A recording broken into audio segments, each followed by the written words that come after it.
Welcome back to the Marching to Madness College Basketball Podcast this afternoon with my good friend Kermit Davis of the Ole Miss Rebels. 467 career wins for Coach Davis, 30th among active Division I head coaches. Always a noted developer of talent, as he has had 4 All-SEC players in the last 3 years, with 3 of them being guards. Coach, good to see you. Ken, great to see you. And I know we started getting on your podcast, and basketball is right around the corner. And, we've had a scrimmage. We got an exhibition game in about a week. So geared up. Just can't wait for college basketball to start. Me either.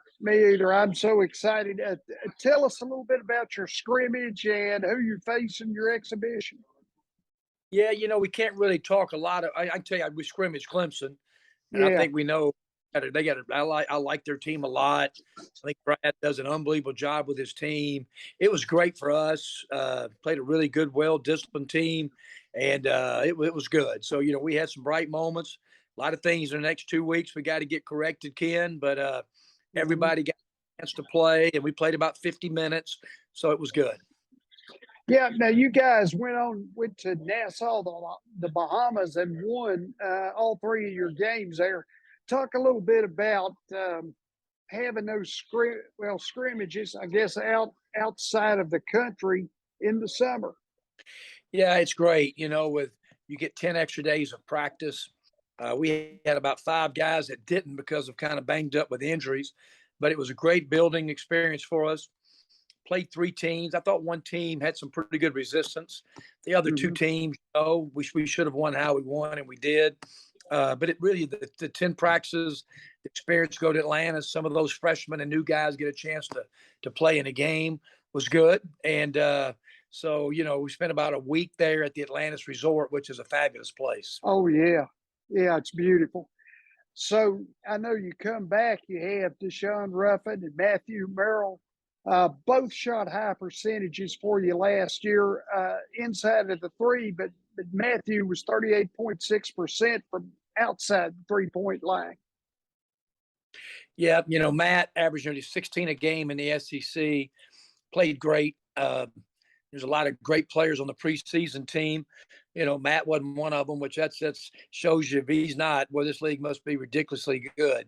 And I think he'll make postseason teams. But he's really developed his game. Deshaun Ruffin, obviously broke his hand and tore an ACL in his freshman year. He's just getting back. He didn't play in the scrimmage, had a slight growing injury, and probably could have played, but I think it was best that he just kind of held out. And but he's been cleared for full contact. Ken's worked really hard in rehab, and so we sure expect him to be back at practice this week and be available for our exhibition game next Monday. Right, and you got Jamie Brakefield back. He started 25 games. He shot 37% from the 3-point line. What are the keys that make him such a quality shooter? Yeah, he really works at it. He lives in the gym. Yeah, he's got guys. He needs to be a top 4, and so he can't turn down good threes. He's developed more toughness. His assist to turnovers gotten a lot better. So, but you're right, for him to be effective, Jamin needs to between that 35, 38, 39% from 3. Hey, Coach, when you see a guy's assist to turnover ratio improve like that, what's the biggest things that a player can do to make it improve? Be simple with the ball. Be simple. Not a lot of home run plays. Simple plays are great. Over dribbling was Jamin's biggest problem. 2-3 dribbles can get you anywhere on the court you want to get to. Just be efficient. And then sometimes really getting more comfortable with offense and kind of being able to read, different coverages. So, but that part of it during the preseason, and it showed yesterday against Clemson. Yeah, now you've got some transfers coming in. A 6'11" Theo Aquuba from Louisiana. He was the Sun Belt Defensive Player of the Year, I think, last season. Yep, Theo's got great size, wonderful young man. He just we've got to get his size into more plays. He's a good low post scorer. We get it right there to him. He's got good length. We got to get him to really protect the rim, affect the game at the rim. But yeah, he's got a chance to really help us this year. Now you got a guy, Josh Mbala, a Buffalo Bull. I started to say Buffalo Bills. I mean a Buffalo Bulls transfer. uh, he was the defensive player of the year in the MAC as well. Yeah, he looks like he can play for the Bills. I tell you what, you look at him, he's about 6'7.5" and 230 and well built. He's been out. He didn't go in the scrimmage. He didn't go to the Bahamas with us. Went but didn't play. He's had a little hamstring issue. I think he's going to be cleared to play Tuesday this week. Hopefully, we need him to be available in that exhibition game, but he is. He's got toughness. He's got really, really good basketball IQ and instincts, Ken. So we look forward to getting back on the court.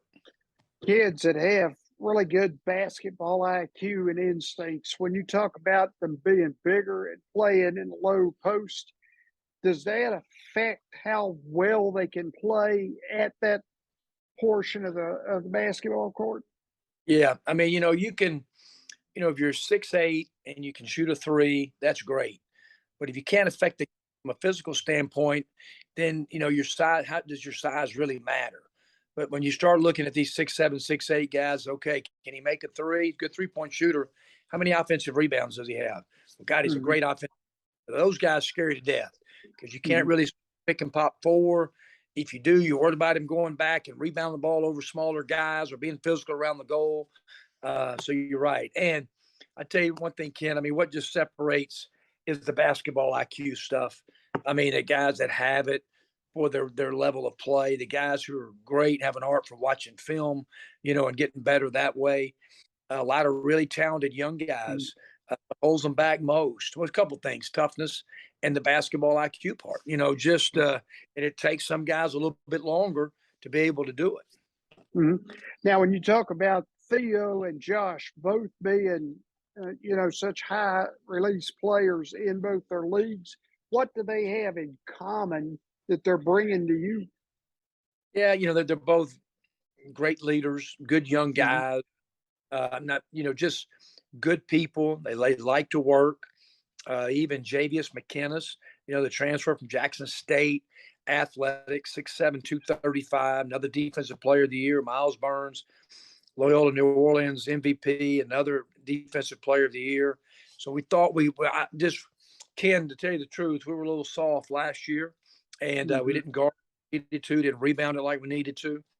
That was an emphasis we thought from the transfer portal, and that's just something we're trying to work on every day. But all those guys, I mean, it equates to hopefully toughness and to winning in some really hard arenas in the SEC. Sure, and there are 14 of them. Hey, yeah. Javius McKinnis, being another of your transfers, what kind of off season did he have as he came in, to Oxford? Yeah, he's always been an unbelievable athlete, as good as anybody in our league. Trying to get him with the details of play, being able to play make, dribble handoffs, different things you can do, from an offensive standpoint, developing a 15, 17-foot shooter, being able to go out and guard four men in our league, these active 6'7" guys that can go off the dribble. So, but he brings a lot of good experience. Was well coached in college, and but trying to take a next step to really from a skill development, really trying to guard out on the perimeter. Coach, the SEC, obviously it's depth, and then the competitiveness in the league has risen so much. Talk about how you've seen it rise since you've been at Ole Miss. Yeah, we've lost some great coaches, have gained some great coaches. I just see a commitment, Ken, across the board: facilities, fan bases, recruiting budgets, assistant salaries. Obviously we have every game is on national TV in league play. Sure. We have 26 games on national TV this year. So if you start doing that, I mean, like last year's class was ranked 12th, our present class 11th. Now, whatever that means, but still, I think all that affects it. And so I think it's just the commitment to basketball that Ken, quite frankly, wasn't there across the board 10 or 15 years ago. I mean, a real 1,000% commitment. Yeah.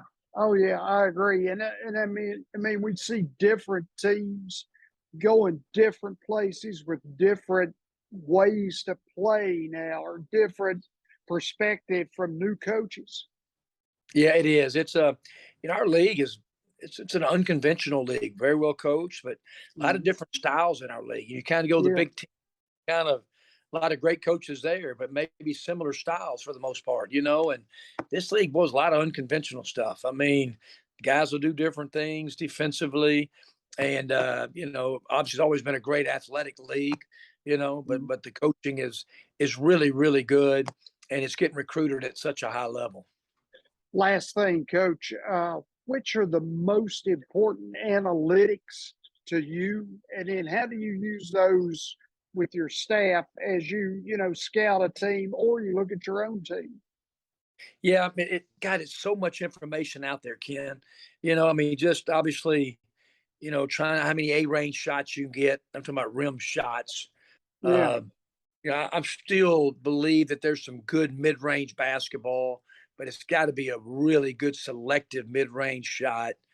The quality of threes, so the percentage of A rim shots and threes. Like the top 10 offenses in the country last year, it was about 86% there. Mm, Besides maybe, but they offense just so well. Uh, and then just obviously defensively, mm, offensive percentage, defensive rebound percentage, all the points per possession. Um, what kind of shots analytically are you getting your opponents to take? And whether it's A range at the rim, are they getting a lot of catch and shoot threes? So there really is there's so much information, Ken, that I mean, we got it all, but again, it comes down to, you got to have a feel, about your team and yeah. players and some things and your different skill set. But you're right, and I'm sure in every business they're the same way. But analytics is a huge part of all of our thinking these days.